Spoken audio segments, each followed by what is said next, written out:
Iran को कमजोर करना मुश्किल ही नहीं नामुमकिन है। आखिर हम ऐसा क्यों कह रहे हैं? इस वीडियो के जरिए पूरी कहानी आपको समझाएंगे। आखिर इसराइल क्यों चौकन्ना होता हुआ दिखाई दे रहा? ईरान के हवाले से इजरायली डोजियर ने क्या इंकशाफ किया है जिसकी वजह से कहीं ना कहीं ये कहा जा सकता है कि लोगों में अमेरिका और इसके अलावा इसराइल और साथ ही साथ इन के साथी जो देश हैं उसमें कहीं ना कहीं एक तरह से संशय पैदा हो गई है और एक बार फिर से वो सोचो फिक्र में मुब्तला हो गए हैं कि वो ईरान जिसे उन्होंने सबक सिखाने की कोशिश की थी वो एक बार फिर से उनका उरूज होता हुआ दिखाई दे रहा है। आखिर किस ज़िम्न में बात कही जा रही है, किस कॉन्टेक्स्ट में ये बात कही जा रही है, इस पूरी वीडियो के जरिए आपको समझाने की कोशिश करेंगे कि आखिर ईरान के पास ऐसा क्या है जो इजरायली डोजियर ने इंकशाफ किया है जिसके बाद कई ममालिक, कई जो मगरबी देश हैं उनके होश बाख्ता होते हुए दिखाई दे रहे हैं। जी हाँ, इसराइल की खुफिया एजेंसी ने साइंसदानों का डोजियर तैयार करने के बाद इन्हें मारने के ऑपरेशन की शुरुआत कर दी है। अब ऐसा हुआ क्यों? हुआ ये कि इसराइल ने एक डोजियर दिया है। एक डोजियर में इंकशाफ हुआ है कि ईरान के पास 85 से ज्यादा न्यूक्लियाई साइंसदान मौजूद हैं। न्यूक्लियर साइंसदान मौजूद है, इसका मतलब आप अंदाजा लगा सकते हैं वो न्यूक्लियर साइंसदान जो पिछले दिनों हमने देखा था कि उन्हें मारा गया था। पूरे ईरान में हमने देखा था कि गम और गुस्से का इजहार किया जा रहा था और इस ऑपरेशन हैमर में उनकी मौत हुई थी। और वो न्यूक्लियर साइंसदान जो यूरेनियम की अफजूदगी में और जो अलग अलग सैन्य ठिकाने हैं ईरान के, उन्हें खड़ा करने में इन्होंने कलीदी किरदार निभाया है। तो इनकी तादाद कम नहीं हो रही है। यानी ईरान ये कह रहा है, ये दिखा रहा है कि कई को अगर आप 6 को मारोगे तो हमारे 16 साइंसदान और तैयार रहेंगे। ये इससे अंदाजा लगाया जा सकता है। और ये डोजियर कौन दे रहा है? इसराइल ने एक डोजियर में पर्दाफाश किया, इंकशाफ किया है कि ईरान के पास अभी मौजूद है 85 से ज़्यादा न्यूक्लियाई साइंसदान जो कि कहीं ना कहीं खतरे की घंटी के तौर पर मगरबी ममालिक इसे देख रहे हैं। और ना सिर्फ खतरे की घंटी की तरह देख रहे हैं बल्कि इस हवाले से उन्होंने कदम भी उठाने शुरू कर दिए। इसराइल की खुफिया एजेंसी ने साइंसदानों का डोजियर तैयार करने के बाद उन्हें मारने के ऑपरेशन की भी शुरुआत कर दी है। बेशतर साइंसदानों को या तो घर में या सड़क पर मारने का मंसूबा बनाया गया है। ईरान के लिए 2025 कई मामलों में परेशान करने वाला साल रहा है। जैसे कि आपको मालूम है, एक तरफ जहां रवां साल उनकी 3 प्रॉक्सी तंजीमें हमास, हिजबुल्लाह और होसी बुरी तरह कमज़ोर हुए, वहीं दूसरी तरफ उनके 14 न्यूक्लियाई साइंसदान मुख्तलिफ मौके पर हमलों में मारे गए।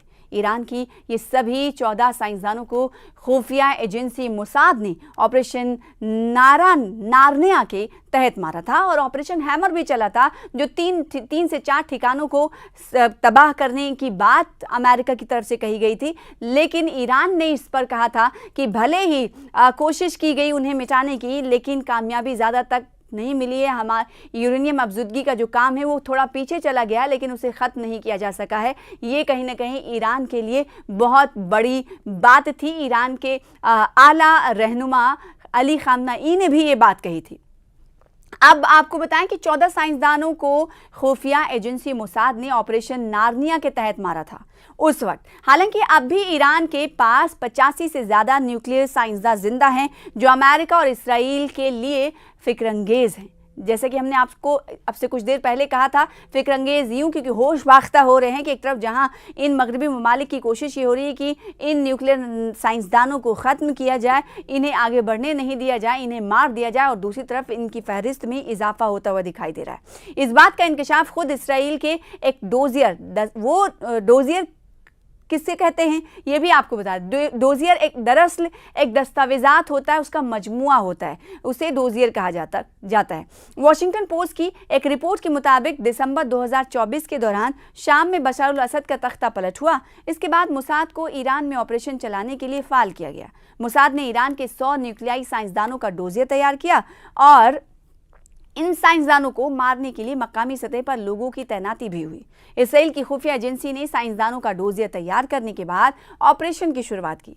बेशतर साइंसदानों को या तो घर में या रास्ते पर मारने का मंसूबा बनाया गया है। हर साइंसदान को मारने के लिए अलग अलग लोग मुकर्रर किए गए।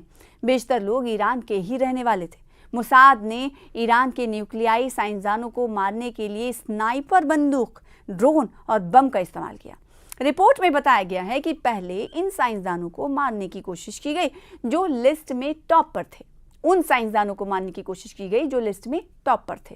हालांकि ऑपरेशन शुरू होने के बाद ईरान ने कुछ बड़े साइंसदानों को अंडरग्राउंड कर दिया था। ये उस ऑपरेशन की बात हो रही है, ऑपरेशन हार्निया की बात हो रही है कि उस वक्त कैसे इजराइल की तरफ से लिस्ट बनाई गई थी और उसके बाद जो लिस्ट में टॉप साइंटिस्ट थे उन्हें मारने के लिए अहकाम जारी किए गए थे और किस तरह से उन्हें मारा जाए इसको लेकर रणनीति अपनाई गई थी।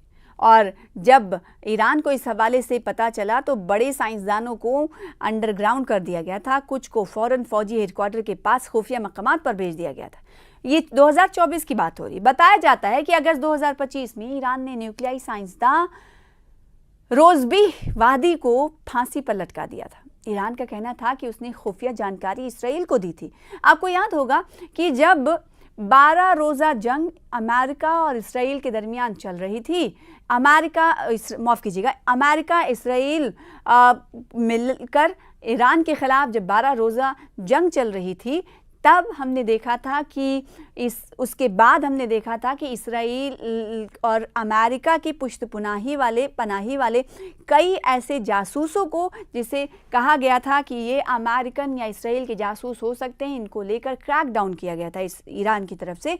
और इस क्रैकडाउन में कई ऐसे लोगों को गिरफ्तार किया गया था, जासूसों को गिरफ्तार किया गया था, जिस को ईरान ने कहा था कि ये हमारी संप्रभुता के लिए खतरा है, हमारी कौमी सलामती के लिए खतरा है और ये दरअसल ईरान की जानकारी को लीक कर रहे हैं, इसराइल को फराहम कर रहे हैं। तो ईरान का कहना था कि उसने खुफिया जानकारी इसराइल को दी थी। कहा जा रहा है कि मोसाद ने वादी के जरिए, यानी जो साइंसदान थे उनके जरिए ही ईरान के न्यूक्लियाई साइंसदान का डोजियर तैयार किया था। कहते हैं कि अब घर का भेद ही लंका ढाता है और यही कहीं ना कहीं ईरान और अमेरिका और इसराइल के दरमियान जब जंग चल रहा था, 12 रोज़ा जंग चल रही थी ईरान के खिलाफ, जिसकी मदद अमेरिका भी कर रहा था इसराइल के साथ मिलकर, तो उस वक्त डोजियर तैयार था और न्यूक्लियाई साइंसदानों के बारे में जानकारी हासिल करने के लिए मोसाद के अंडरकवर एजेंट तकरीबन 10 साल से तेहरान में फाल थे। और देखिए ये जानकारियां सब मिल रही हैं एक डोजियर के ज़रिए। इसराइल ने डोजियर तैयार किया है और जिसके ज़रिए पर्दाफाश हो रहा है, और जो ईरान कह रहा था तो कहीं ना कहीं वो बात सच होती हुई साबित हो रही है। जो ईरान कह रहा था कि इसराइल ने यहाँ पर अपने जासूस को भेज रखा है, अंडरकवर जासूस हैं, एजेंट हैं, जिन्हें हम गिरफ्तार करें, जिसे फांसी दी गई थी। और ये अमल ईरान की तरफ से उस वक्त अपनाया गया था जब 12 रोज़ा जंग चली थी। और 12 रोज़ा जंग के बाद उसने अंदरून मुल्क ये क्रैकडाउन चलाया था कि उन लोगों की पहचान की जाए जो इसराइल को खबर लीक कर रहे हैं। आखिर ये कैसे मुमकिन हो जाता है? तभी कहते हैं घर का भेदी लंका ढाता है। बेशतर अंडरकवर एजेंट ट्रक ड्राइवर बनकर तेहरान में सरगर्म थे। स्वीडन और दीगर छोटे ममालिक के सयाहों के सहारे भी इसराइल ने ईरान के बारे में जानकारी इकट्ठा की। इसी बुनियाद पर ऑपरेशन नारायणा का मंसूबा तैयार किया गया। इसराइल ने इसके लिए अमेरिकी खुफिया एजेंसी CIA की भी मदद ली। बहरहाल इसराइल और अमेरिका के जरिए किए गए हमलों के बाद से ही ईरान का न्यूक्लियाई प्रोग्राम ठप है। बैनुल-अक़वामी न्यूक्लियाई निगरानी इदारे के मुताबिक जून 2025 से पहले ईरान ने यूरेनियम की 60% तक अफ़ज़ाइश कर ली थी।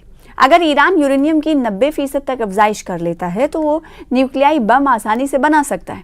दूसरी तरफ ईरान के वज़ीर ख़ारजा अब्बास अराग़ची के मुताबिक जिन मकामात पर हमला किया गया है, पहले उसकी सफाई होनी, उसके बाद ही आगे का फैसला लिया जाएगा।